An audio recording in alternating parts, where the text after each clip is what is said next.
Hello and welcome to my thoughts on the Return of Queen Chrysalis. So, if you didn't see my community post, I was sick basically most of last week and part of this week, and I wasn't able to finish this week's video on time. But I didn't want to upload nothing, so I figured it's been a long time coming, maybe I can squeeze out this real quick. It's basically been a full year since I've read this, so we'll see how this goes. If you haven't read it yet, or just need a refresher, you can click here, and I'll read it for you. Alright, everyone ready? Let's go. And right there, we start off with the Cutie Merc Crusaders doing random bullshit. Gotta get those Cutie Mercs, ha ha ha, very funny, and then they get kidnapped. So, it's kinda weird that every pony in town is, acting like zombies. That's not really how changelings work. You think they blend in a little better, at least. They're kind of drawing an awful lot of attention to themselves. The changelings impersonating the Crusaders, they did fine. Minimal conversation, moving on.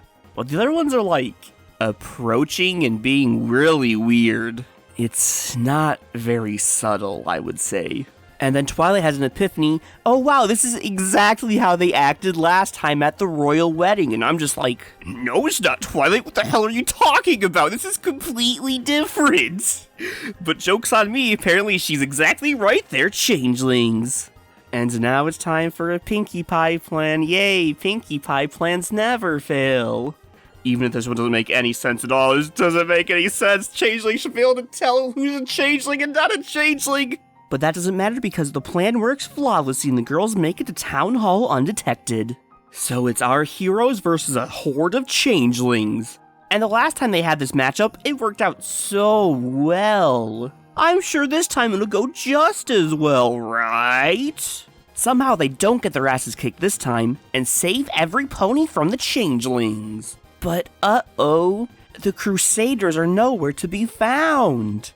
And this is when Queen Chrysalis's true intentions come to light. She has kidnapped them to lure Twilight specifically away because these three fillies, she obviously knows they're connected right to Twilight.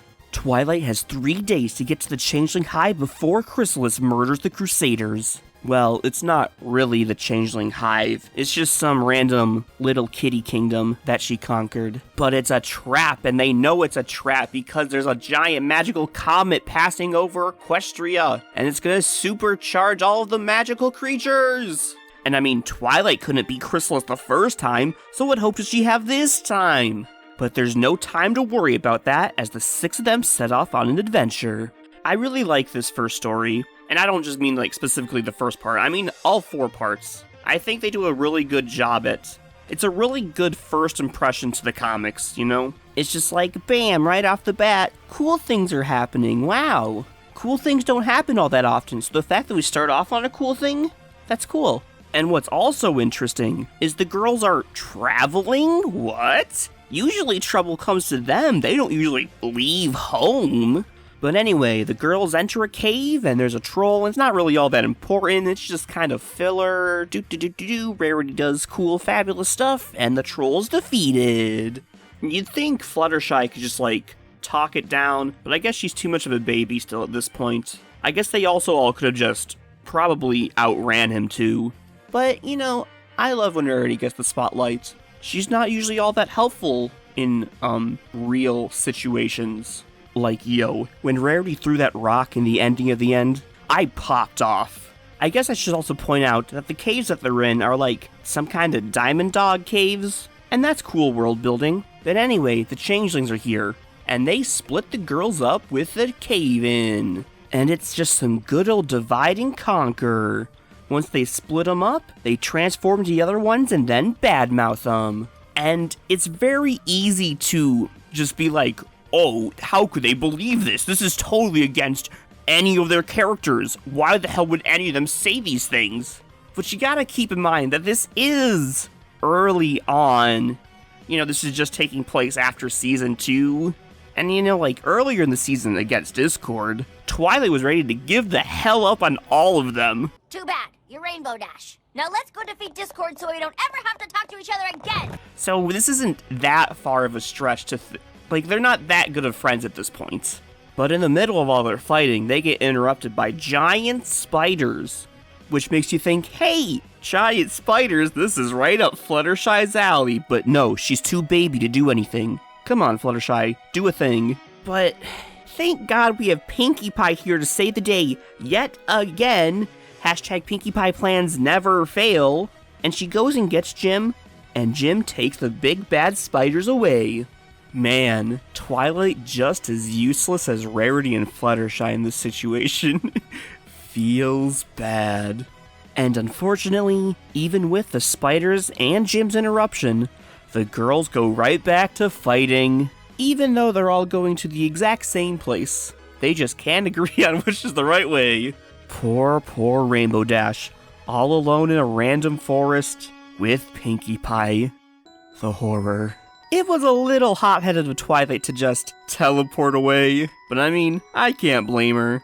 And she cools down almost immediately anyway. So now the girls are just wandering around the forest, doing random things, just to pass the time, nothing important's happening now.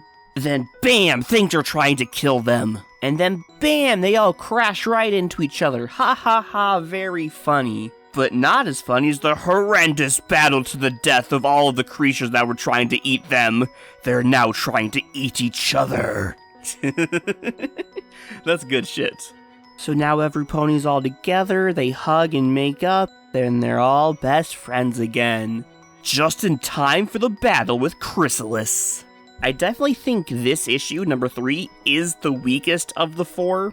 Like, I think part 1 does a great job at setting up the plot, but it just feels like there wasn't anything really going on in part 2 and part 3. In terms of the main plot, that is. What I do think part 2 and part 3 do a really good job in is continuing the pace of the story while also standing out on their own. Something a lot of the other My Little Pony comics have a problem with, like the other multi-part ones, just the middle is so boring and nothing ever happens at all. Sure, parts 2 and 3 don't exactly progress the plot, but the plot is so simple that it was completely set up in part 1, and we already know exactly what is going to happen in part 4. They're not trying to explain some brand new antagonist. There's no new characters at all, actually. We already know Chrysalis's motive. She laid it out right in front of us. We know where she is, what she's doing, and what's gonna happen. So the fact that parts 2 and 3 don't explain anything is perfectly fine because there's nothing to explain. And also occasionally Chrysalis monologues in case it wasn't very obvious what she wanted out of this. Also, there's the funny scene where she splats a cat on the wall. Man, what a good first impression these comics have. Too bad they don't maintain this quality. So, I know I already said that part 3 was like the weakest one, but man, this opening of part 4 is pretty boring itself. Like, basically everything up until they finally get to Chrysalis is kind of blah to me. I don't know, there's a lot of references, but I don't really care about any of them. Pinkie Pie opening the door to the giant monster eye, that's kind of funny, yeah.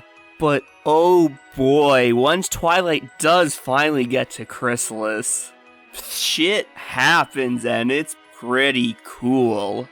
There really isn't enough actual battles in this series. So the fact that we get one right off the bat, oh boy, it's a treat. But anyway, as expected, only Twilight can really stand up to Chrysalis, and the other 5 are promptly cocooned.